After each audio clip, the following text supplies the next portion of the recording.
27 graus Celsius e um rio que está a 27 graus Celsius. Um estudante de física faz o protótipo usando um gás ideal monatômico como um subsistema responsável pela transferência de energia. Tá, um gás ideal monatômico responsável pela transferência. O gás ideal está encerrado na câmara de um cilindro ao qual está acoplado um pistão. Então, quando o pistão é travado, o volume do gás é mantido constante. É claro, o que altera o volume é o pistão subir ou descer. Uhum. Quando a trava é removida, o gás interage com o agente mecânico externo, trocando energia na forma de trabalho com ele durante expansão ou compressão, né? O pistão vai subir ou descer devido à força interna, é claro. As paredes do cilindro são condutoras de calor. A primeira versão do protótipo opera de acordo com o ciclo de 4 etapas. O cilindro com o pistão travado e o gás com volume tal, pressão tal, temperatura tal, inserido na fornalha, aguarde seu equilíbrio térmico. Bem,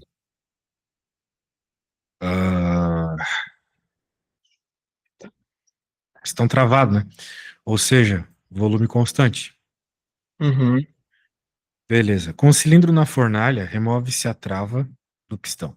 O gás se expande, realizando o trabalho, até atingir volume B. Ah, o gás se expande, realizando o trabalho. O gás se expande, né? E ele se expande, eu acho, me parece, né? Bem, então já não é mais isocórico, né? Ou seria isobárico, É. ou seria isotérmico. Uhum. Nesses processos de expansão meio abruptos assim, me parece que é isotérmico, tá? Uhum. O pistão é travado e transfere-se o cilindro na fornalha para o rio. Está travado de novo, isocórico de novo, transfere o cilindro da fornalha para o rio, aguarda esse equilíbrio térmico. Tá bom. Vai ter um resfriamento, né? E, finalmente, com o cilindro na água, remove-se a trava do pistão, comprime-se o gás, realizando trabalho sobre ele até atingir novamente o volume VA. Então, o volume estava maior, virou menor. Rolou uma compressão. Tá. Só que rolou essa compressão, de novo realizando trabalho, né? Uhum. Então, me parece que é isotérmico de novo aqui, né? Que o processo ele ocorre a temperatura constante, né? Afinal de contas, o rio não vai mudar a Ó, temperatura, certo? certo. Tipo, em nenhum momento ele cita informações de pressão aqui, né? Tirando nessa parte aqui. Uhum. Então, me parece que a pressão, ela vai se alterando e tal, mas a temperatura às vezes é constante, às vezes quem é constante é o volume. Ah, qual é o trabalho realizado, o saldo de energia mecânica transferida pelo gás por ciclo? Tá. Vixe, será que tem que fazer o gráfico? Cara, acho que não precisa de gráfico aqui. Hum. O que precisa aqui é entender a fórmula, né? Veja, como eu estava lhe dizendo, né? Cada um, cada um desses processos que ele está citando aqui seria uma parte do gráfico, né? Uhum. Então, a primeira, como eu havia dito, é aquecimento isocórico. Depois, expansão isotérmica. Depois, resfriamento isocórico. E depois, compressão isotérmica. Uhum. É o tipo de processo prático. Porque, assim, quando a gente está vendo lá o livro didático mesmo, ele mostra na prática como é que eles fazem esses processos, né? Como é uma expansão ou compressão isotérmica, como é um aquecimento isocórico, e assim vai. Certo. E esses processos, o jeito que ele está escrevendo aqui, o processo prático que ele fez, me parece ser desse jeito, não me parece ser nenhuma daquelas situações onde tem pressão constante, tá? Uhum. A pressão constante, ela é um processo bem lento, né? Onde tu vai colocando aqueles pezinhos em cima do pistão para que ele vá alterando ali o volume de uma forma bem devagar. Tu já deve ter visto isso em algum livro didático, né? Uhum. Então eu vou calcular a pressão em cada um desses casos aí. Vamos aos poucos, né? Eu acho que o primeiro passo aqui é entender o que vai acontecer em cada uma das situações. Por Certo. exemplo, nós estamos falando de gases, né? Uhum. Então, vamos ter que calcular aqui algumas coisas associadas a gás, por exemplo, número de mols, volume em metro cúbico, né? Essas coisas todas, certo?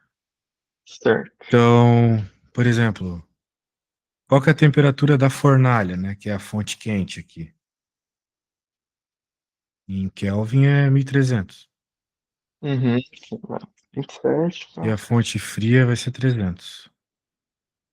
O volume inicial, 10 na menos 3 metro cúbico. E não é bem volume inicial, né? Porque no final ele volta esse valor. É o volume, de modo geral. Só que a gente tem o que seria, vamos dizer assim, o volume expandido, né? Uhum. E é o 2 vezes 10 a menos 3. Beleza? Beleza. Agora, a gente pode, por exemplo, calcular o número de mols. Acho que o número de mols vai ser uma informação importante aqui. E me parece que permanece constante, né? Hum. E jogar os valores aqui, ele cita. Tem como tu achar o número de mols aí pra gente, por favor? Ele Curioso, né? deu Ele não passa a o R pra nós, constante. né? Ah, então. O P, as Mas o R tá aplicações. na prova, né? Ou deve estar em algum lugar da prova, né? Ou não? Deve. Aqui, ó.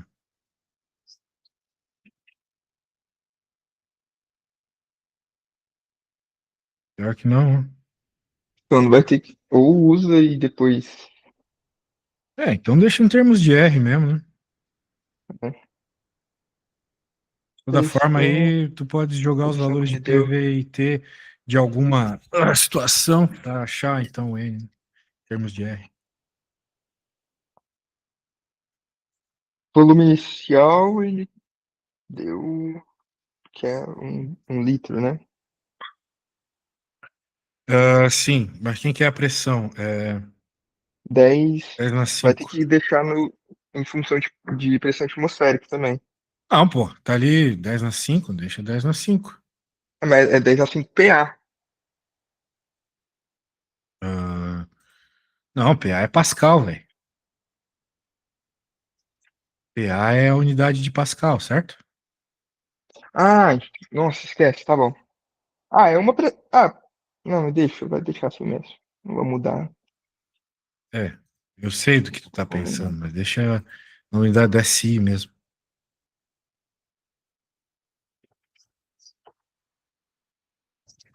Deixa eu dividir isso aqui.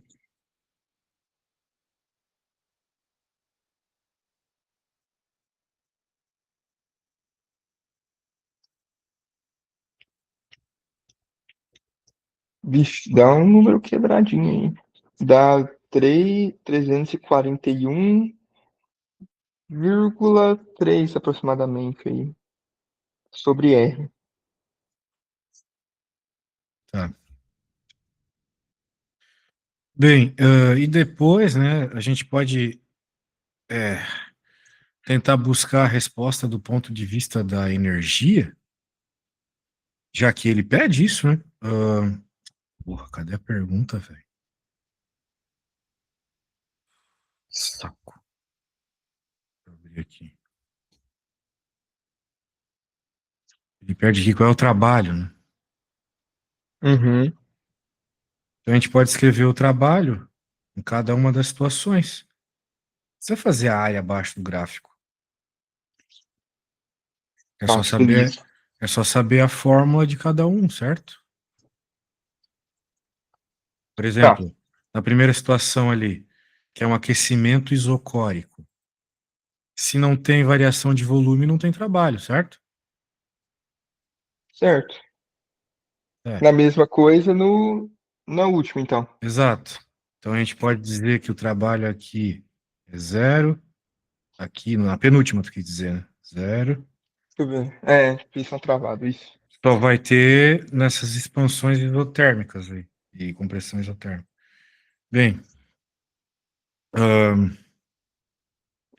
a fórmula da pressão, ou melhor, a fórmula do trabalho na expansão isotérmica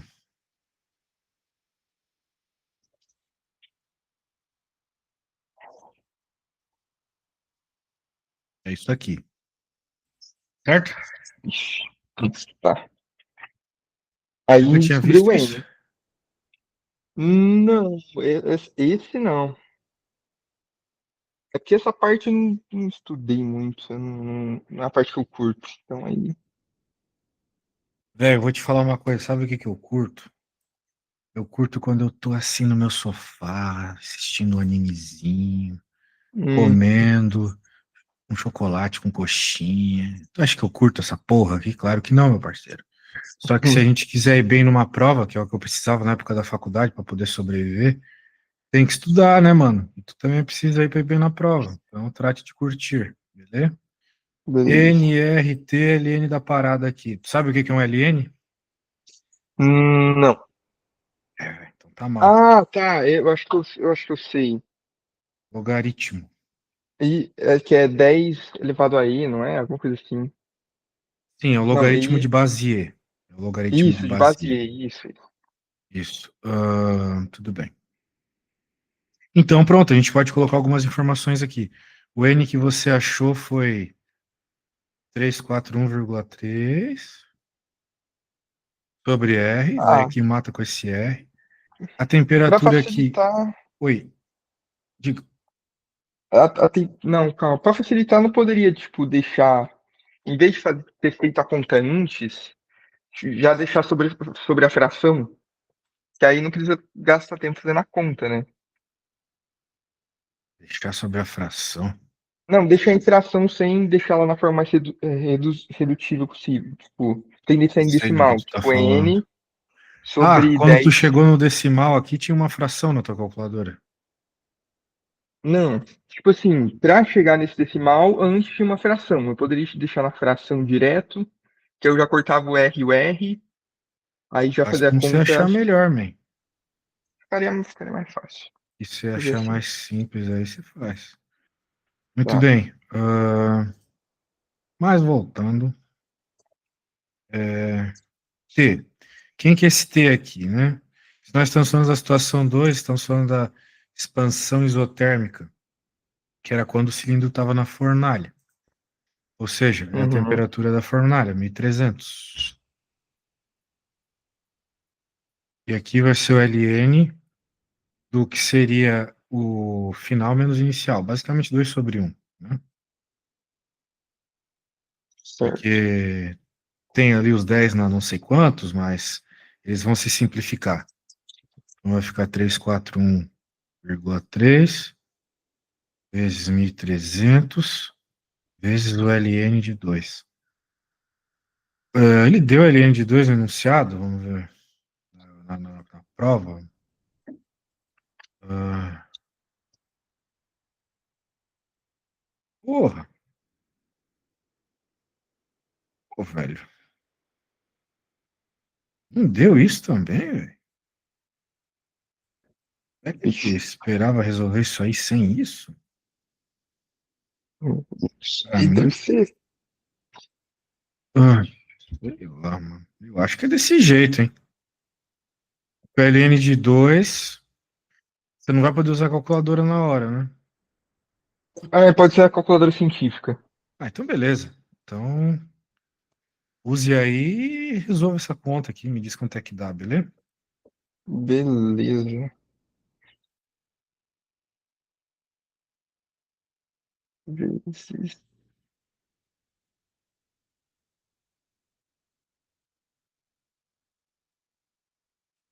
É, dá aproximadamente 306.146,1. Vou anotar o que você falou. Fale de novo, por favor. É aproximadamente 306.146,1. 306.146,1 É, joule. É? porque 0, mais ou menos 0,69, né? Sim, sim, sim. É Só acho que muito grande. tem alguma coisa errada na escala aqui, porque essa energia tá muito alta. Tipo, eu acho que em algum momento aqui tinha um 10 na -3. 10 a quinta ali, não. Deixa eu ver.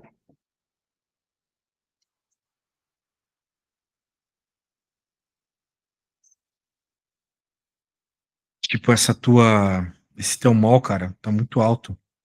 É muito mol. Claro, tá com o R É, aqui, né? então, Mas. Não sei, velho.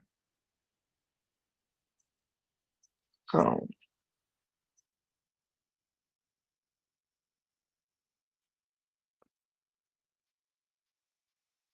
Mesmo assim, acho que tá meio alto esse teu mol. Porque o R, ele é 8, né? Basicamente é 8. 8, alguma É. coisa. Ó, o número de mãos inicial vai ser a pressão inicial,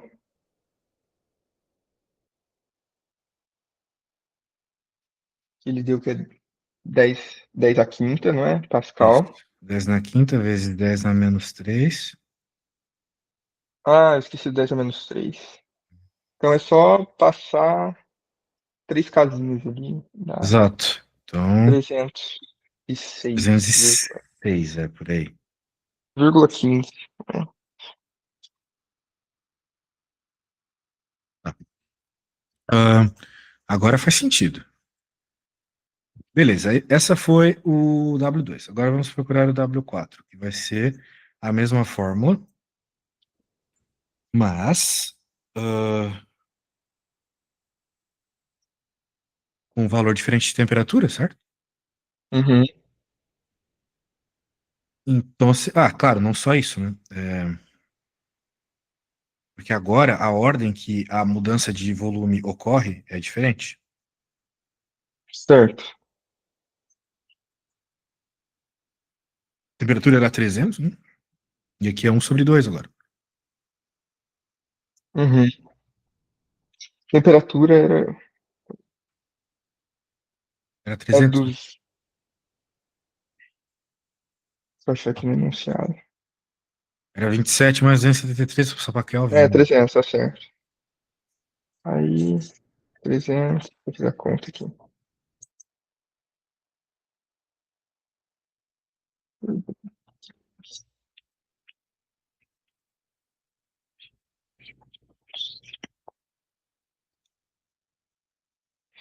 Vai dar negativo, hein?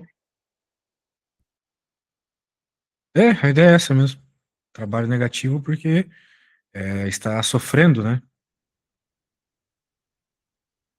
Ou melhor, quando o trabalho é Dá negativo, 70, ele foi menos realizado 70, sobre o gás, exatamente. Dá 70, menos uhum, 70?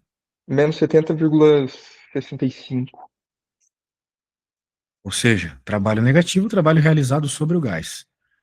E é Certo. de se esperar porque, Tudo né, bem? tinha água lá empurrando e tal. Uhum. Então, o que que vai ser o trabalho total, né? Que é o que o problema pede? Vai ser a soma de todos os trabalhos.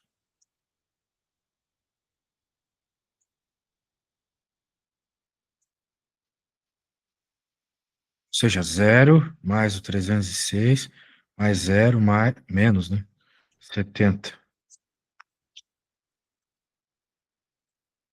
2, 3, 6. Por aí. Uhum. Certo. Opa, que maravilha! Então significa que o trabalho realizado por ciclo, Esse gás é aproximadamente 236 joules. E Uhum. é um valor razoável, não é mesmo? Quando a Certo. gente está estudando gases assim, a gente sabe que é um valor razoável de energia. Muito bem, vamos para B de bola. Pegar aqui, coeficiência deste protótipo de máquina térmica. A eficiência de uma máquina térmica é medida por uma relação de energia que ela consome, o que ela produz, basicamente. Uhum. Não é mesmo? Então, basicamente, aqui no nosso caso, vai ser o W total, que a gente acabou de obter, dividido pelo calor quente, a gente fala assim. Uhum. É o absorvendo. É, então vai ser 236,2 dividido bem. Quem é o calor absorvido, né? Como você falou. Você sabe obtê-lo? Ah, é o que. Ai. Ah, é o que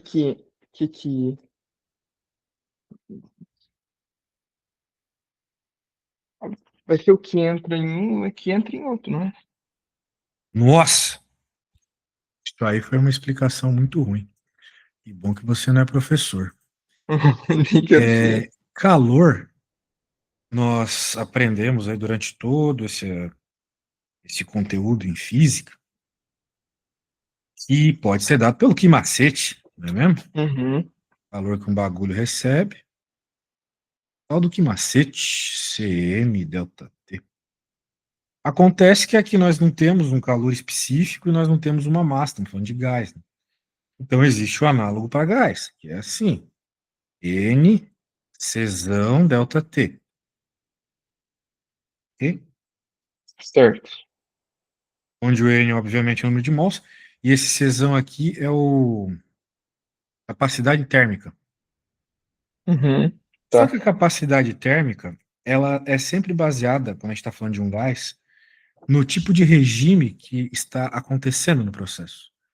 Então, por exemplo, se a gente está querendo calcular o calor na etapa 1, que eu defini aqui como aquecimento isocórico, significa que nós estamos falando de calor, capacidade térmica, melhor dizendo, a volume constante, ok? Uhum.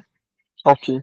E lá na escolinha, numa escolinha pelo menos de alto nível, né, o que não precisa ser o caso, né?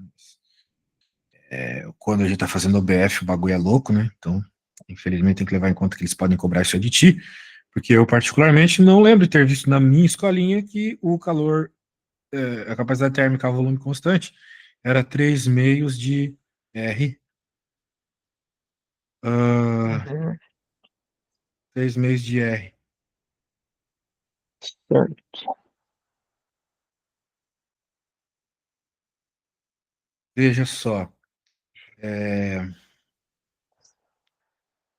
tem que saber, né? Infelizmente. E ainda mais, essa expressão aqui é para gás monatômico. Não duvido que eles possam cobrar um diatômico, tipo um gás de O2, N2, ou um Uhum. poliatômico, né? Mas vamos Isso. pelo menos decorar o caso do mono, tá bom? Beleza, beleza. Pronto, e daí com isso aí é só jogar na Formulas, e daí você me diz qual foi o calor, pode ser? Note que você Tá. não precisa do R, né? De novo o R vai cortar. Dá, né? Tá. Tá, então eu vou mandar para você esse negócio aí, você me diz qual foi o calor 1, tá bom? Deixa eu te mandar.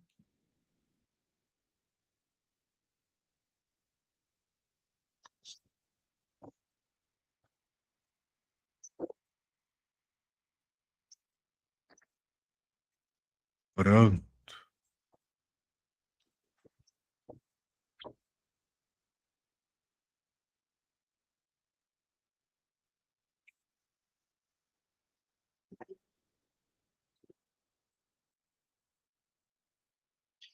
Ah, de 511,94. 512, né? Aproximadamente. 501? 512. É 511,9, mas 511, 512. tá bom. Então, Q1, após alguma... Eu já fiz, tá? Por isso que eu sei que você está certo. 511 Joule. Acabei não te dizendo, né? Mas é para se sentir seguro mesmo. Agora vamos para o segundo caso. Ou melhor, a segunda etapa deste processo, que é, de acordo com o que eu escrevi aqui, uma expansão isotérmica. Muito bem.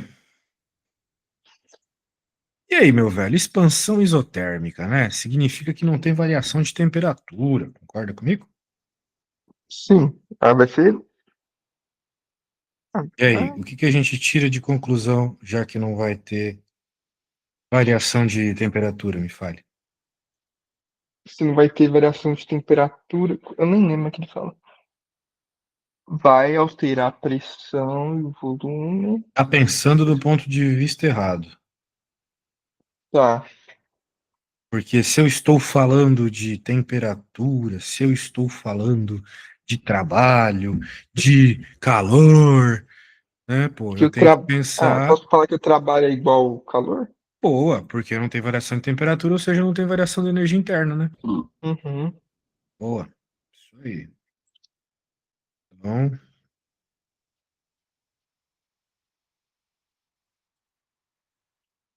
veja, se você fosse pelo ponto de vista das variáveis macroscópicas, pressão, volume e temperatura, não estaria errado, né?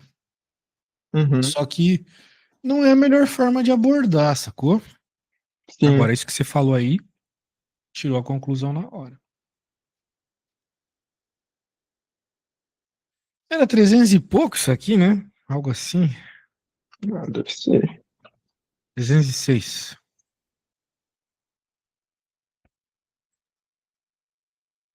Agora, a terceira etapa. Os esquema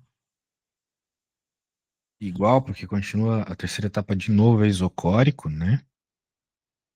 Daí, daí vai ficar. A diferença é que agora tu vai ter outra variação de temperatura, né? Tá.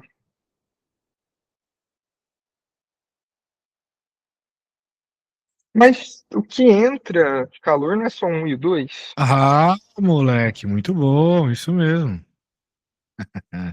Pensei que você ia cair no bait. Exatamente. O que entra de calor é só o primeiro e o segundo. Então, por isso a gente pode dizer que o eta vai ser igual ao trabalho que a gente já tem lá, Q1 mais Q2. Exatamente. Hum, O que vai dar 236, né? Dividido por, bem, 306 mais 501, 818. Isso aqui dá aproximadamente 0,3. Que merda de máquina, né? 30% de eficiência aí no máximo. Um é. motor hoje em dia tem seus 80% tranquilamente, né? Mas essas máquinas aí são muito baseadas em máquinas térmicas das antigas. Aquelas máquinas que jogavam a lenha, coisa do gênero, sabe? Aquelas Uhum. máquinas não eram nada eficientes. Muito bem. Vamos ver. Próximo. Vou pegar aqui. Com a máxima eficiência termodinâmica, uma máquina pode ter operando usando a fornalha como fonte quente e o rio como fonte fria. E aí, tem uma regrita para isso, né? É de Carnot, né?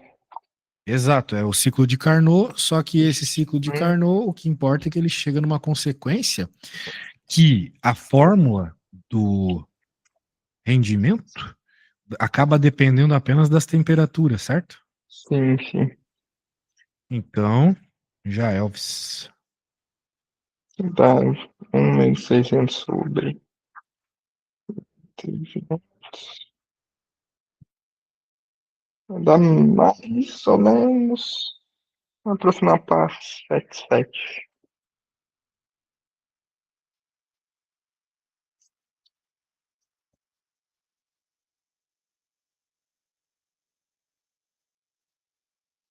Show. Então podemos para a próxima. Provei a próxima. Oh, já é mais uma questão. Só que dessa vez é uma questãozinha daquelas, né? Aquelas de Hum. vela, imagem e o caramba. Deixa eu pôr aqui.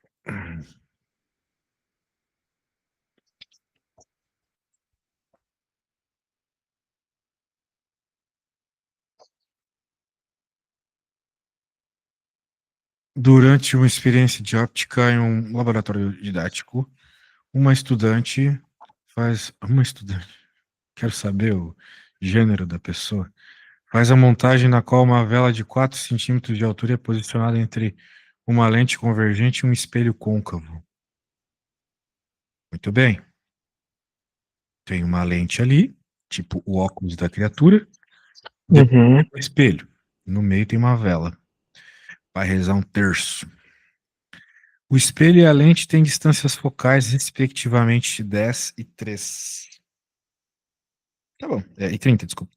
A vela e a lente são posicionadas, respectivamente, a 15 e a 45 centímetros do espelho. Uhum.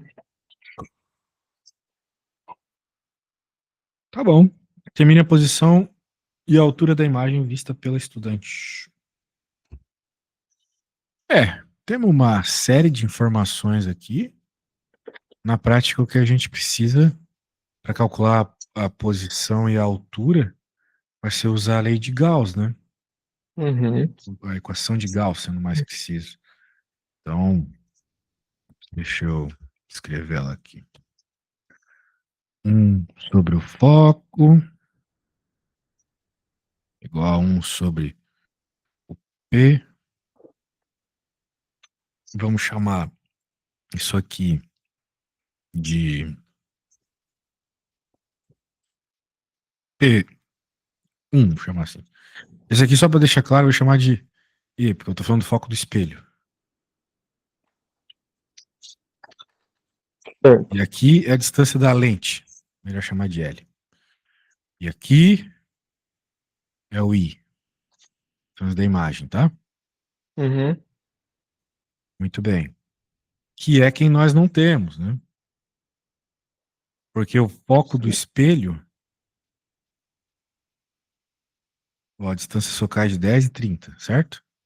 Então, o Certo. foco do espelho a gente tem. Agora, a distância aqui seria a distância do objeto, que na prática é a posição da vela, certo? Certo. E ele falou que a vela e a lente são posicionadas respectivamente a 15 centímetros do espelho. É 15.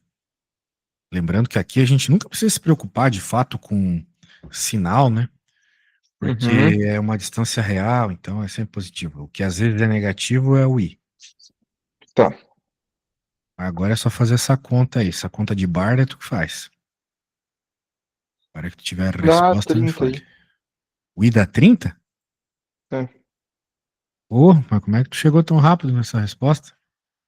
Ah, eu passo pra lá. Ah, não é difícil não, é 150. 30 Aí você positivo? divide.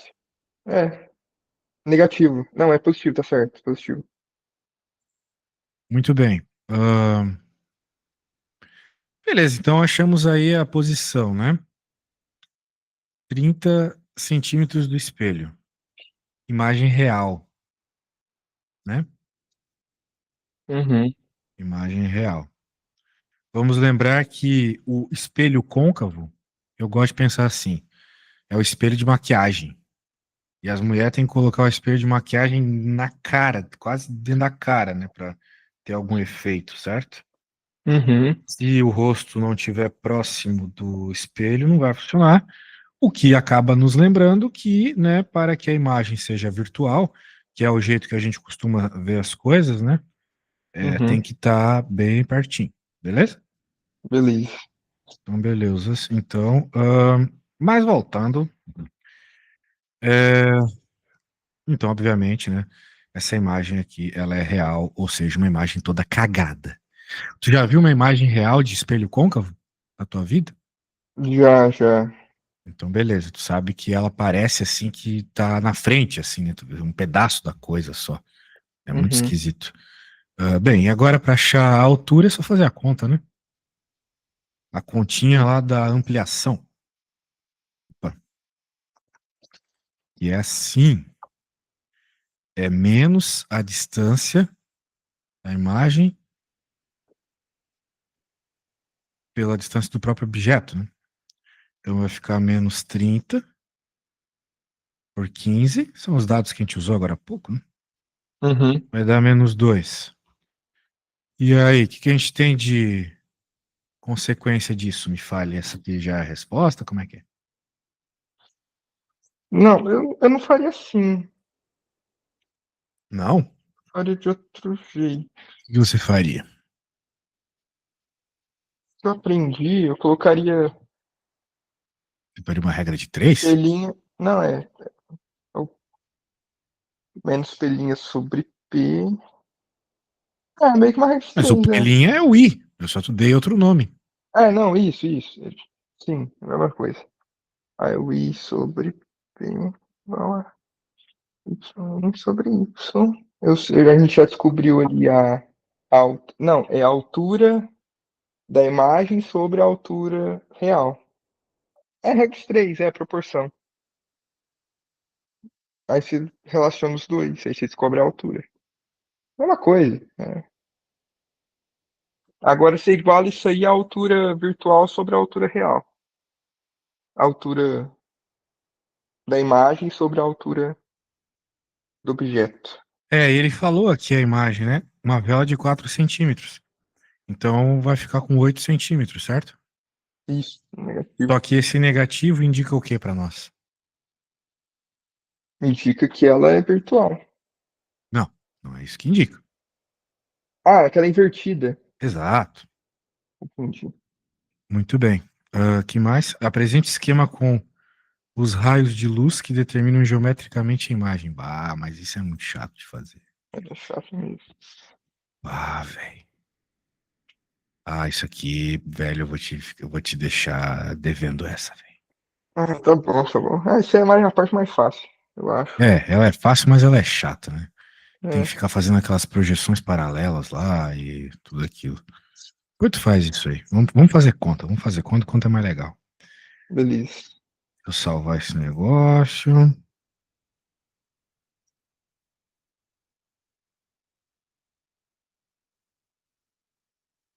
Vamos pegar aqui, agora temos a questão 6. Aqui. Opa, parece física moderna. No início do século XX, principalmente depois da descoberta da equivalência entre massa e energia por Einstein, foram propostos modelos nos quais a massa do elétron era devida apenas à atração eletrostática. Propostos modelos nos quais a massa do elétron era devida apenas à atração eletrostática. Tá bom. Considere que o elétron é formado por 3 partículas com massas desprezíveis quando distantes e cargas iguais a. Tem gente que acha isso mesmo, né? Mas eu acho que isso é uma viagem. Dados aproximadamente massa do elétron, carga elementar. A energia dela necessária para aproximar essas partículas inicialmente afastadas até uma distância d uma das outras. Ah. Bem, isso aqui é a tal da energia potencial elétrica, né? Uhum. Lá com aquela fórmula da energia potencial elétrica a gente encontra isso. Ah, é só somar então. Somar as energias, exatamente. Então você vai ter tipo, vamos dizer assim, você vai ter o trabalho, né? Ele vai ser a energia de o 1 e 2, né? Isso é que é a energia potencial do par ali, a primeira partícula e a segunda, para se aproximarem, né? Uhum. E depois 1 e 3. E finalmente o 2 e 3, né? Certo. Beleza? Beleza. Como elas estão, ele fala aqui, né? Distâncias iguais, né? Uhum. Inicialmente afastada uma distância d uma da outra. A gente quer que elas fiquem numa distância final equilátera. A única forma disso funcionar é com triângulo, né? Uhum.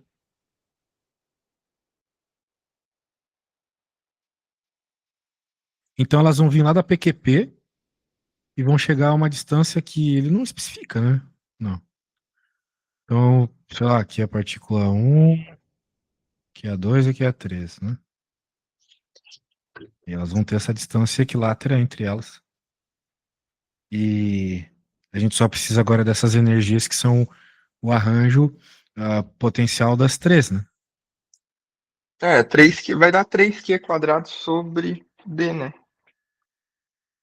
3Q quadrado sobre D vezes o K, né? Esse K, é verdade. O K.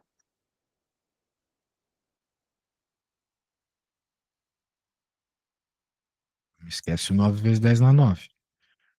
Beleza. Até porque Aí, vai simplificar um pouco aqui, né? Se a gente jogar os valores que o enunciado deu, vai ficar 3K e ao quadrado sobre 9D, né? simplifica ali. Dá para simplificar bastante aqui.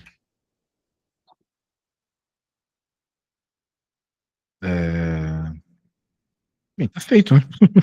Depois que É, simplificar aí já era, certo? certo. Tá, então vamos tentar terminar as outras duas.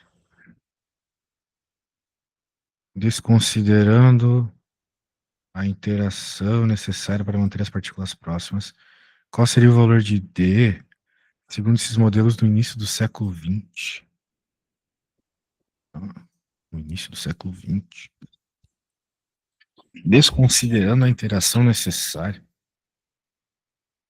para manter as partículas próximas. O que ele tá falando aqui, velho? Será que ele tá falando que essa interação está associada à força de corte? Porque o que, que a gente tem de. Bem, ele falou de MC quadrado antes, né? Será que ele quer que a gente É, merda MC quadrado? Acho que é isso. deve ser, não é? O que é muito Ué, estranho, porque a gente acabou de fazer uma conta século XIX aqui, né? Essa conta é século XIX. Daí agora a gente pega essa conta aqui. Bem, isso aqui é energia, né? Estamos falando de trabalho. igual a isso. Assim. É só Então, isso? MC quadrado, eu acho que é só isso. Faz. Daí a gente encontra uma distância que tem a ver com MC quadrado aqui, né? Substitui os valores que ele deu lá, ter dado, né? Ou Que é meio deixa assim. tosco, né? Mas, bem, ele pediu para fazer a coisa século XX. Século XX é isso. A energia é o que ele falou antes lá, a energia do Einstein. Uhum. Belezas. E a C? Qual seria o valor do raio do elétron nesta proposta? E aí, como é que você faria o raio do elétron? O raio do elétron, O raio qual seria o valor do raio do elétron? Veja, o raio do elétron, olha só. como se fosse uma É, circunferência. exato. Mas não é, né? É um triângulo. Do centro do triângulo até o vértice, até a carga, no caso aí. Não, na verdade, vos digo. Se você está falando de um triângulo equilátero, você está falando de um triângulo equilátero. Você não está falando de uma circunferência. Mas E o aí seria triângulo equilátero, dois na verdade, terços, é a qualquer mesma coisa. triângulo tem trocentas formas de encontrar pontos interessantes. Um dos pontos interessantes do triângulo é o baricentro, que é o encontro Certo. das mediatrizes, né? das, Uhum. das bissetrizes, das medianas, sei lá, só sei que como é um equilátero, né? Mediana, bissetriz, mediatriz, altura, é tudo a mesma coisa aqui, graças a Deus, né? Então a gente não vai precisar se preocupar Certo. com isso. Agora, a gente até tem uma fórmula que a gente aprende lá na escolinha, ensino fundamental mesmo, que é a distância de um vértice ao baricentro. Mas A eu lembro distância de um que. vértice ao baricentro é D sobre, no caso, D ao lado, né? Então a gente Uhum. pode chamar isso aqui de R, já que você falou de circunferência, né? Esse R aqui vai ser D raiz de 3, o que faz bastante sentido até, né? Uma vez que a gente está falando de 60 graus aqui, certo? Certo. Aqui é 30, aqui é hipotenusa, aquela merda toda, né? Show de bola! Então, com isso, você encontra o tal do raio do elétron aqui, né? Se a gente estivesse falando de uma circunferência. Beleza? Uhum. Top, man. Deu para fazer bastante coisa hoje, hein? Apesar de você não ter trazido questões que tentou fazer e não conseguiu, né? O que está aumentando minha barra de rage aos poucos. Porque se você não traz as questões, fica um pouco complicado, né? Afinal de contas, eu nunca vou saber se você está acompanhando, ou se você só está concordando comigo, tá ligado? Então, para as próximas aulas, tomara que a gente faça próximas, porque tá. Adoro estudar o OBF, mas Uhum. traga questões que você tentou fazer mesmo, beleza? Ok, ok. Show de bola. Então, te mandei aí as coisas, acho que te mandei tudo. Qualquer coisa é só chamar, beleza? Beleza. Falou. Abraço, valeu!